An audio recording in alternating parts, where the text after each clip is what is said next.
लग्नानंतर होईलच प्रेम या आजच्या जबरदस्त ट्विस्ट सोबत धमाका होणार आहे।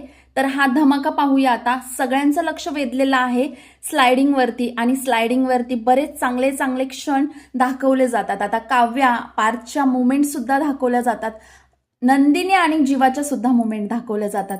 आता हे दाखवत असताना एवढे खुश असतात सगळेजण, सगळा प्रोग्राम खूप चांगला चालू असतो, पण शेवटी जे घडायला नको तेच घडतं।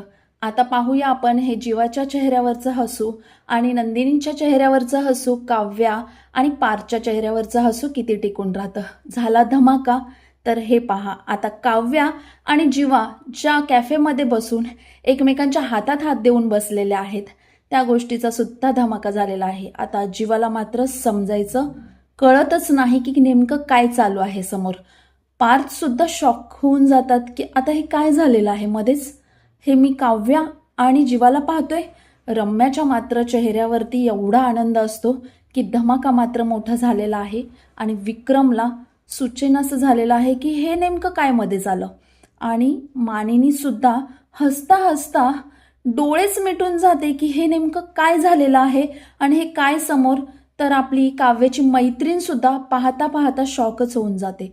सगळे मोमेंट तिथे जीवा आणि काव्याचे दाखवले जातात, जिथे जिथे त्याने गुलाब दिलेला आहे, त्यांच्या रूम मधले फोटोज, त्यांच्या किसिंगचा सीन, आणि या सगळ्या मोमेंटला जीवा आणि काव्य सुद्धा पाहतच राहतात की हे नेमकं केलं कुणी आणि या क्षणाला आता नेमकं काय होणार आहे, कोणता धमाका होणार आहे, माझ्या ताईला काय वाटेल, पार्थला काय वाटेल, या विचारांनी दोघंही खूप खूप स्ट्रेसमध्ये येतात। आता नेमकं काय करायचं, सगळं सत्य सगळ्यांसमोर आलेलं आहे आणि त्या सगळ्या फोटोज सगळे एक झाले की एक सगळ्यांसमोर आलेले आहेत। आता नंदिनीचा चेहरा पाहताच आपण पाहू, तिचा चेहरा, ती एवढी शॉक झालेली आहे की हे भयानक रूप म्हणजे नेमकं काय केलेलं आहे, आमच्या आयुष्यात काय घडलं आणि आमच्या सुखावरती दुःखाचा डोंगर कसा कोसळलेला आहे, आता नेमकं करायचं काय, हे पाहता क्षणी दोघे एकमेकांकडे पाहत असतात जीवा आणि काव्या, आणि नंदिनी मात्र एवढी शॉक झालेली असते। तिचा हिरमुसलेला तो चेहरा सगळ्यांसमोर, सगळं काही स्लायडिंगवर सगळं पेश झालेलं आहे। आता जीवा मात्र गुडघ्यावर पडतो आणि खाली मान झुकवून बसतो आणि काव्या मात्र ताईजवळ माफी मागायला जाते, तेव्हा नंदिनीच तिच्या समोर हात जोडून उभी राहते आणि स्वतःच्या थोबाडीत मारायला लागते।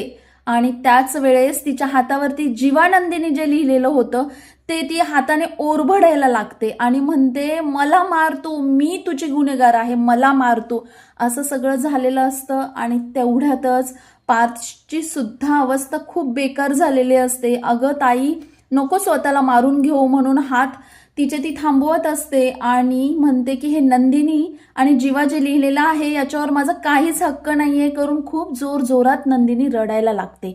आता नेमकं काय होणार आहे, ही अवस्था तर आपल्या नंदिनीची झालेली आहे। गुडघ्यावरती जीवा बसलेला आहे आणि तिच्या समोर माफी मागायला जाणारच आहे, पण पार्थची सुद्धा अवस्था खूप बेकार झालेली आहे। पार्थ एका क्षणाला ढासळूनच पडतो की आता नेमकं काय, चक्कर आल्यासारखं होतं त्याला। आणि तेव्हा जाऊन काव्या त्याचा हात पकडते आणि त्याला सावरते, प्लीज मला माफ करा। आणि तो मात्र तिच्याकडे एवढ्या रागाने, एवढ्या आश्चर्याने पाहत असतो की हे मला का समजलं नाही, हे मला का सांगितलं नाही। आता हा नेमका मोठा त्याग असेल का, की या लोकांचा संसार उद्ध्वस्त होणार आहे, हे पाहण्यासाठी चॅनेलला कनेक्ट रहा।